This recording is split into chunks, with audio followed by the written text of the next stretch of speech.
I'm Zoe. And I'm Sarah. And we're going to do part 2 to our little arm stories Thing. Yeah. Okay, I'm going in. Okay, I gotta put this down here so I can... Oh, maybe I should... Wait, did you go above the tree? I went above it,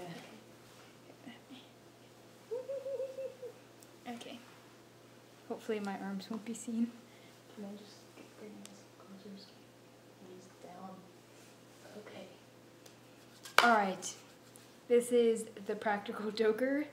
It is from yourstoryclub.com by Ross Miller. Published September 2014, so recent. Alright. The Practical Joker. He drove the minivan, licking his lips at the prospect of another shocked victim. Oh god, I can't even read. There can't be any reason for what he does. They say, but he knew it was his way of handling other people. Their need to lead boring, ordinary, everyday lives, and his need to bring a taste of the wild side into their lives. It was a Meals on Wheels van he was driving. He was delivering food to an old lady who stayed alone in a bungalow. He drove up to the front of the bungalow, got to the door, and knocked. "Meals on Wheels," he hollered. After nearly a minute, the door opened. A white-haired old lady peered out. "Hello," she said. "Hi, Mrs. Trent. I'm here with your meal." "Thank you. Come in, come in." She also inquired, "You're new here, aren't you?" Yes, ma'am. I just started today." He entered the hallway and took off his cap. Once he was shown into the living room and offered a cup of tea, which she accepted, he said, "I'll go get your meal now, Mrs. Trent." He scoped the living room. Thank God the curtains were shut, he thought. "Thank you, Sonny, thank you."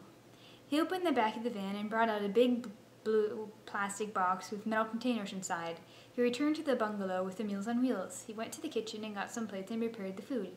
"Baked potato today, Mrs. Trent." "Oh, wonderful," Mrs. Trent replied from the living room. "Join me," she offered. "There's more food in the kitchen," he said. "I'll go get it." Old women like Mrs. Trent were glad of the company, and he needed time for her to settle with him before he unleashed his idea. They ate in silence. Finally he said, "We forgot the tea. Do you want a cup?" She gave an affirmative nod. He went to the kitchen and asked, "Do you take sugar and milk?" "2 sugars and plenty of milk. Thanks, son." He returned with the tea and began chatting. They chatted with their tea, and when his cup was nearly done, he stretched and yawned. "Ugh, what time is it?" He looked at his watch and stood up. He walked over to the curtained window. "I wonder if it's raining," he said instantly. He opened the curtain and looked out. He gave a gasp. "Oh no," he started. "Oh my God, no, I don't believe it." Before she could ask what was wrong, he said, "There's a mushroom cloud out there." Before she could ask what's wrong, he said, "Oh wait, I just read that." "Get down," he screamed at her. The blast wave would be just about to hit. She started to realize what was going on. Her stomach did a loop-de-loop, and a sense of horror pervaded her. Yeah, sure. He crouched on the ground and held his head in his hands. "I can't believe it! A nuclear bomb! I can't believe they actually did it!" She started to wail. He looked at her bingo, he thought. Another success.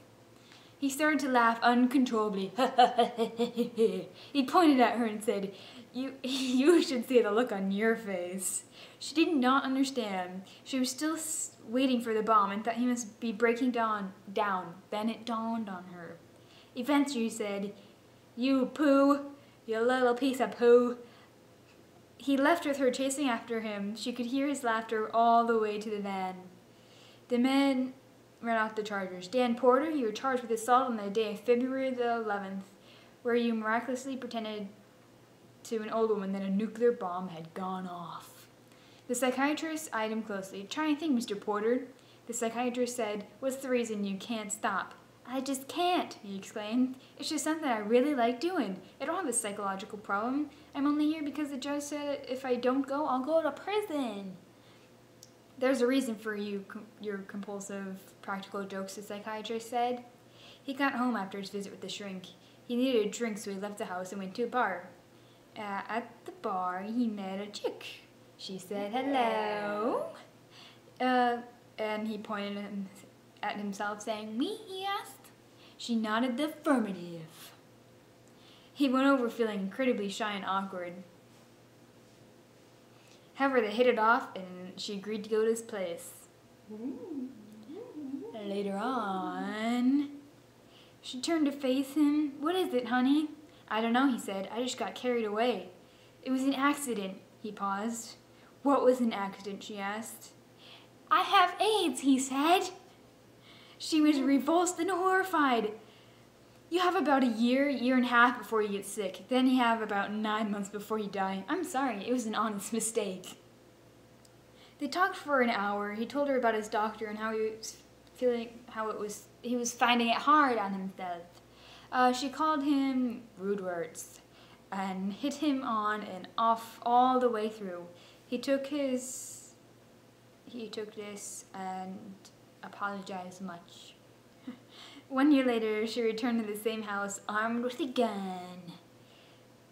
"You poo, I got no time. I'm gonna die," he said right away. "It was a joke, just a practical joke." "What? Didn't you go to your doctor?" he asked. "Yes, I did, but he said that it usually doesn't show up on the test at first." So back in the courtroom, the charges were read. Some in the courtroom stiffed with laughter as they heard the charges. Dan was sent to prison this time. Da, da, da. I don't really know how humorous that is, but... Oh, was it? Yeah. Oh, okay. I don't get the ending, but interesting story. So thank you for joining us. See you next time. GameHowlers out.